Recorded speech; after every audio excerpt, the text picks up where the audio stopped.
Hello, good morning, जोहार। कैसे हैं आप सब? झारखंड की खबरों के साथ मैं मुकेश तिवारी। चलिए एक नज़र डालते हैं झारखंड की सुर्खियों पर। जमशेदपुर के लकड़ी गोदाम में आग, लाखों का नुकसान। 5 घंटे के बाद दमकल कर्मियों ने काबू पाया। आग लगने की वजह स्पष्ट नहीं।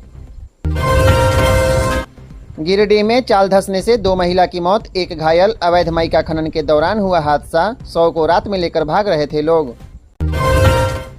पीएम मोदी आज करेंगे घाटशिला में चुनावी सभा को संबोधित। रक्षा बलों ने किया प्री रिहर्सल, सुरक्षा के पुख्ता इंतजाम। गढ़वा, पलामू और चतरा में हीट वेव का अलर्ट। झारखंड के कई जिलों में पारा 40 डिग्री के पार। 20 मई से बारिश की संभावना। झारखंड में दूसरे चरण के मतदान के लिए प्रचार थमा। 20 मई को 54 उम्मीदवारों की किस्मत ईवीएम में होगी कैद।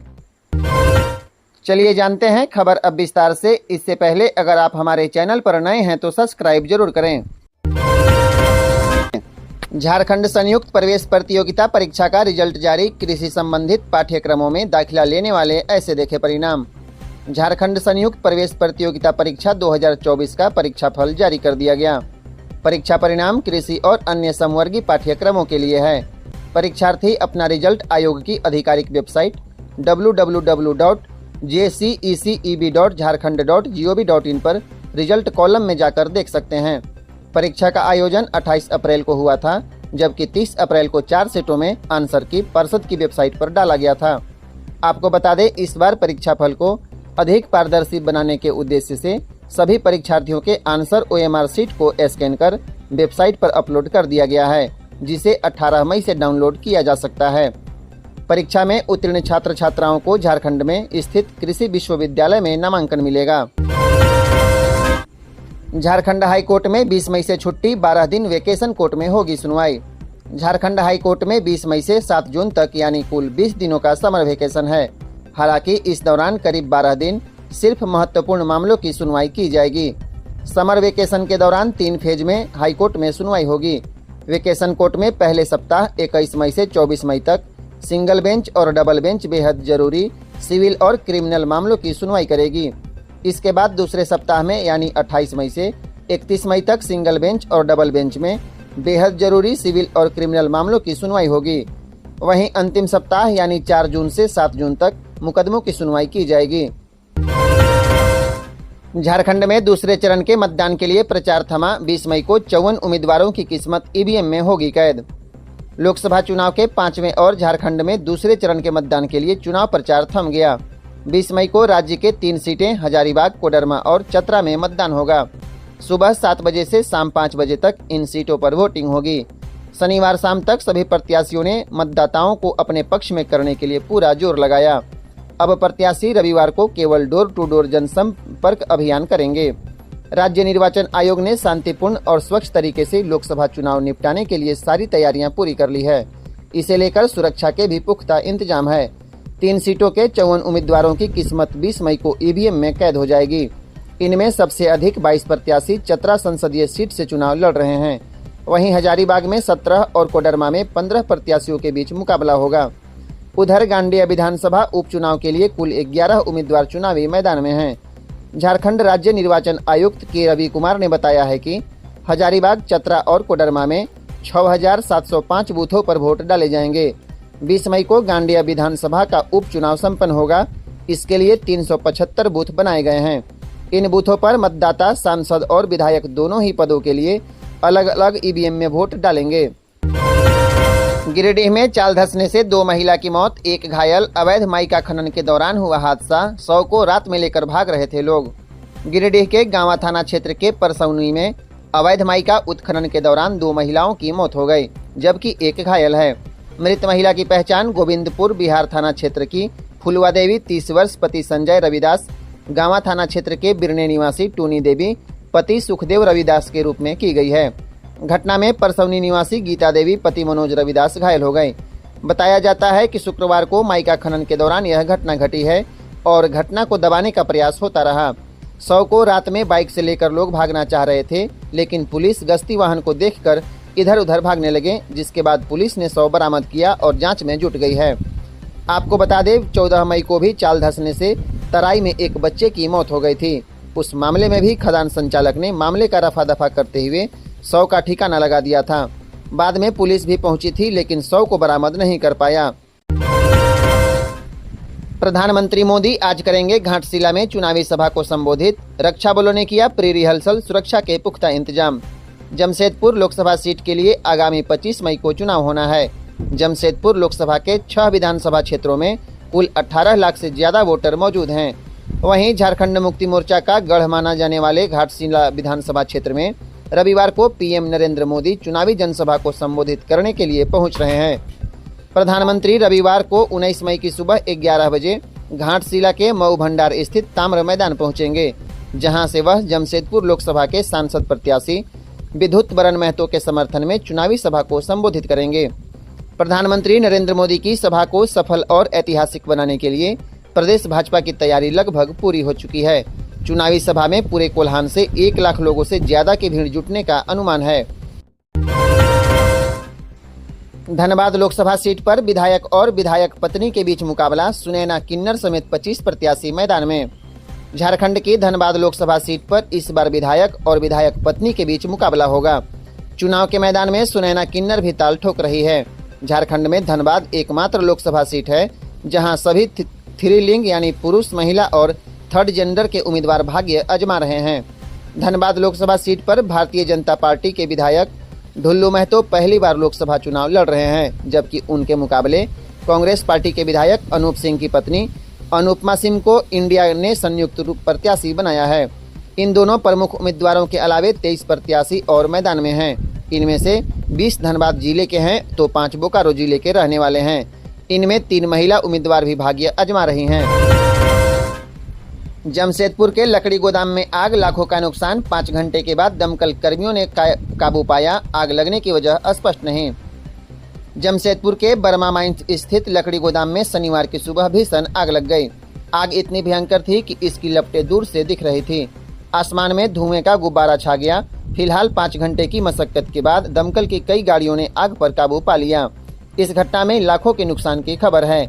वहीं आग कैसे लगी इसका पता अभी नहीं चला है। हालांकि स्थानीय लोगों का मानना है कि शॉर्ट सर्किट की वजह से आग लगी है। आग लगने के तुरंत बाद भारी संख्या में स्थानीय लोग जमा हो गए और आग पर काबू पाने की कोशिश करने लगे। लक्ष्मी टिम्बर के मालिक ने बताया है कि वहां लकड़ी काटने का काम होता है और रबड़ का भी काम होता है। गढ़वा, पलामू और चतरा में हीट वेव का अलर्ट। झारखंड के कई जिलों में पारा 40 डिग्री के पार। 20 मई से बारिश की संभावना। झारखंड में दिन प्रतिदिन तापमान में लगातार बढ़ोतरी हो रही है, जिसकी वजह से कई जिलों में गर्मी बढ़ने लगी। इसी बीच मौसम विभाग ने रांची समेत कई जिलों में हीट वेव का येलो अलर्ट जारी किया है। विभाग के मुताबिक राज्य में गढ़वा, पलामू और चतरा में हीट वेव का खतरा है। इन जिलों में उमस भरी गर्मी पड़ने की संभावना है।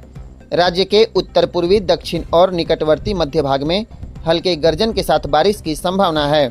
दूसरी तरफ राज्य में गढ़वा, पलामू, चतरा, कोडरमा, हजारीबाग, देवघर और गिरिडीह में हीट वेव को लेकर चेतावनी जारी की गई है। मौसम में इसी तरह का बदलाव 23 मई तक नजर आएगा। विभाग ने 21 मई तक के लिए अलर्ट जारी किया है, जबकि राज्य के कई हिस्सों में 23 मई तक गर्जन और बारिश की भी संभावना है। मौसम विभाग ने 19 मई को भी लू और हीट वेव का येलो अलर्ट जारी किया है। इस दौरान देवघर, जामताड़ा, दुमका, गोड्डा, पाकुड़ और साहिबगंज में हीट वेव को लेकर सावधान रहने की अपील की गई है। 19 मई को भी आसमान में बादल छाए रहने की संभावना है, लेकिन बारिश नहीं होगी। 20 मई को मौसम में बदलाव की संभावना व्यक्त की गई है। झारखंड मुक्ति मोर्चा की प्रत्याशी कल्पना सोरेन ने गिरिडीह में किया रोड शो। लोगों का उमड़ा जन सैलाब। गांडेय विधानसभा उपचुनाव की झारखंड मुक्ति मोर्चा प्रत्याशी कल्पना सोरेन ने शनिवार को बेंगाबाद के विभिन्न गांवों में ताबड़तोड़ रोड शो किया। इस दौरान उन्हें देखने के लिए लोगों की भारी जन समूह उमड़ पड़ा। कल्पना ने भी सभी का हाथ जोड़कर अभिवादन किया। सुरक्षा के कड़े इंतजाम किए गए थे। कल्पना का काफिला जिस जिस रास्ते से गुजरा, ग्रामीण उनकी तस्वीर लेने को आतुर दिखे। इससे पहले जब कल्पना सोरेन गिरिडीह पहुंची तो झामुमो कार्यकर्ताओं ने सोनबाद शिव मंदिर के पास उनका जोरदार स्वागत किया। चतरा लोकसभा चुनाव से पहले शीर्ष माओवादी कामेश्वर यादव पलामू से गिरफ्तार। 15 लाख के इनामी नितेश यादव का है करीबी। पलामू पुलिस ने शीर्ष माओवादी कामेश्वर यादव उर्फ धनराज को गिरफ्तार कर लिया। कामेश्वर यादव उर्फ धनराज को नक्सली संगठन के शीर्ष कमांडर 15 लाख के इनामी नीतीश यादव का काफी करीबी माना जाता है। उसका पुलिस के हत्थे चढ़ना माओवादियों के लिए बड़ा झटका माना जा रहा है। कामेश्वर पलामू और चतरा इलाके में सक्रिय था और संगठन की गतिविधि संचालन करने में महत्वपूर्ण भूमिका निभाता था। पुलिस के लिए चतरा लोकसभा चुनाव के ठीक 2 दिन पहले हुई यह गिरफ्तारी महत्वपूर्ण मानी जा रही है। चतरा सीट पर 20 जून को मतदान होना है। चतरा लोकसभा क्षेत्र में पलामू का कई इलाका शामिल है। गिरफ्तार माओवादी कामेश्वर भी चतरा इलाके में सक्रिय रहता था। कामेश्वर यादव पर पलामू में कई नक्सली घटनाओं को अंजाम देने का आरोप है। नई पहल, पोल्ट्री फार्म के कचरे से 5 मेगावाट बिजली होगा उत्पादन। सरकार द्वारा तैयार की गई योजना। झारखंड में पोल्ट्री फार्म के कचरे से भी बिजली तैयार की जाएगी। सरकार ने इस कचरे से 5 मेगावाट बिजली उत्पादन का लक्ष्य रखा है। रिन्यूएबल एनर्जी को बढ़ावा देने के लिए तैयार किए गए डीपीआर में कहा गया है कि पोल्ट्री फार्म से साल भर में 363 टन कचरा निकलता है। इससे 5 मेगावाट बिजली का उत्पादन हो सकता है। मवेशियों के कचरे से 116 मेगावाट बिजली उत्पादन का लक्ष्य रखा गया है। वहीं शहरी क्षेत्रों में निकलने वाला गीला कचरा से 10 मेगावाट बिजली उत्पादन का लक्ष्य रखा गया है। सरकार द्वारा तैयार की गई योजना के तहत शहरी क्षेत्रों से निकलने वाले ठोस कचरा से 20 मेगावाट बिजली उत्पादन का लक्ष्य रखा गया है। ग्रामीण विकास मंत्री आलमगीर आलम ने दिया मंत्री पद से इस्तीफा। अपना इस्तीफा राजभवन भेजा। झारखंड के ग्रामीण विकास मंत्री आलमगीर आलम ने अपने पद से इस्तीफा दे दिया है। आलमगीर ने अपना इस्तीफा राजभवन भेज दिया। आपको बता दें, टेंडर घोटाला से जुड़े मनी लॉन्ड्रिंग के आरोपी आलमगीर आलम को ईडी ने 15 मई की देर शाम गिरफ्तार किया था। दरअसल आलमगीर के पीएस के सहायक जहांगीर के घर से ईडी ने 35 करोड़ रुपए बरामद किए थे। इसे लेकर ईडी ने 2 दिनों तक इनसे पूछताछ की थी। 35 करोड़ रुपए की बरामदगी के मामले में ईडी को आलमगीर आलम सही जवाब नहीं दे पाए थे, जिसके बाद उन्हें 15 मई की देर शाम ईडी ने गिरफ्तार कर लिया था। आलम की गिरफ्तारी के बाद से ही विपक्ष की ओर से उनके इस्तीफे की मांग की जा रही थी। हेमंत सोरेन की याचिका पर 21 मई को सुप्रीम कोर्ट में सुनवाई। 20 मई तक ईडी को देना होगा जवाब। प्रचार के लिए मांगी है अंतरिम जमानत। झारखंड के पूर्व मुख्यमंत्री हेमंत सोरेन की याचिका पर गुरुवार को सुप्रीम कोर्ट में सुनवाई टल गई। अब कोर्ट 21 मई को इस मामले की सुनवाई करेगा। 20 मई सोमवार तक ईडी को अंतरिम जमानत पर अपना जवाब देना होगा। हेमंत सोरेन ने लोकसभा चुनाव में प्रचार के लिए अंतरिम जमानत मांगी है। इससे पहले 13 मई को सुनवाई के दौरान सुप्रीम कोर्ट ने ईडी को नोटिस भेजते हुए जवाब दाखिल करने को कहा था। पिछली सुनवाई में हेमंत सोरेन का पक्ष रखते हुए कपिल सिब्बल ने दिल्ली के अरविंद केजरीवाल को मिली जमानत का हवाला दिया था। कहा था कि इस याचिका पर जल्द सुनवाई हो, वरना तब तक चुनाव खत्म हो चुके होंगे। झारखंड हाईकोर्ट ने लगाया राहुल गांधी पर 1000 रुपये का जुर्माना। झारखंड हाईकोर्ट से कांग्रेस के पूर्व राष्ट्रीय अध्यक्ष राहुल गांधी को 1000 रुपये का जुर्माना लगाया गया है। जवाब दाखिल करने में देर के कारण अदालत ने यह जुर्माना लगाया। हालांकि कोर्ट ने राहुल गांधी को दी गई राहत बरकरार रखा है। पिछली सुनवाई में हाईकोर्ट ने उनके खिलाफ चाईबासा सिविल कोर्ट द्वारा जारी गैर जमानती वारंट पर अगली सुनवाई तक के लिए रोक लगा दी है। दरअसल 27 फरवरी को चाईबासा सिविल कोर्ट ने अवमानना मामले में सुनवाई करते हुए राहुल गांधी के खिलाफ गैर जमानती वारंट जारी किया था, जिसके खिलाफ राहुल गांधी ने अपने अधिवक्ता के माध्यम से झारखंड हाईकोर्ट में याचिका दाखिल की थी। झारखंड और मध्य प्रदेश के मुख्यमंत्री ने की चुनावी जनसभा। चंपई ने कहा भाजपा बहुरूपिया पार्टी, कोई वादा पूरा नहीं किया। मोहन ने कहा झारखंड का दुर्भाग्य है कि मुख्यमंत्री जेल में हैं। मध्य प्रदेश के मुख्यमंत्री डॉक्टर मोहन यादव गुरुवार को झारखंड पहुंचे। उन्होंने कोडरमा से भाजपा प्रत्याशी अन्नपूर्णा देवी और हजारीबाग से प्रत्याशी मनीष जायसवाल के पक्ष में बरही और जयनगर में जनसभा की। इस दौरान उन्होंने झारखंड सरकार पर तीखा हमला किया। डॉक्टर यादव ने कहा कि हेमंत सोरेन की सरकार ने नौकरियों को बेचने का काम किया। यह झारखंड के लिए दुर्भाग्य है कि मुख्यमंत्री जेल में हैं।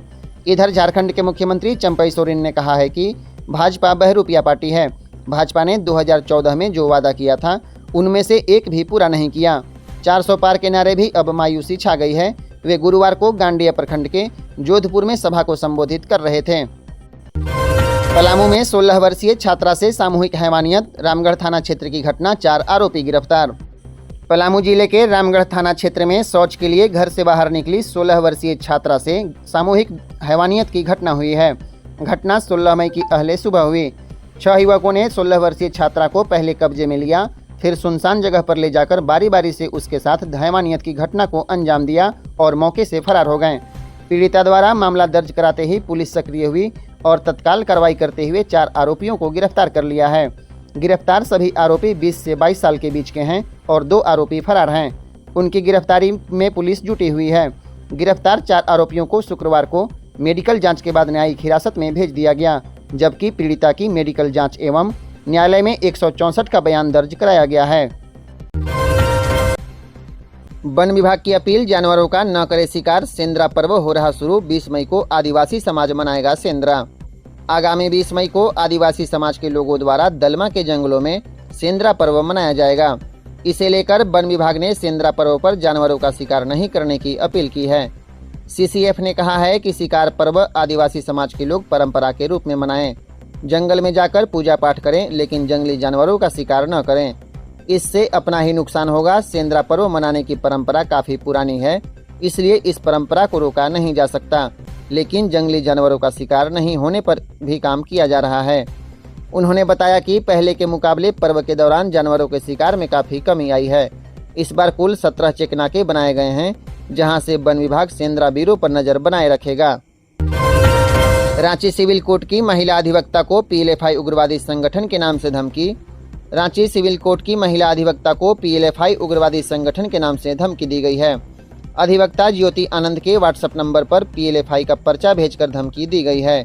कहा गया है कि खुंटी के सिलदा मौजा में जो जमीन ली गई है, उस जमीन का कमीशन संगठन को नहीं मिला। आपने गलत ढंग से जमीन को लिया है, जिसका विरोध जमीन मालिक कर रहे हैं। आपने इस मामले को लेकर केस भी किया है, इसलिए संगठन को सहयोग राशि 10 लाख रुपए देना पड़ेगा, नहीं तो फौजी कार्रवाई की जाएगी।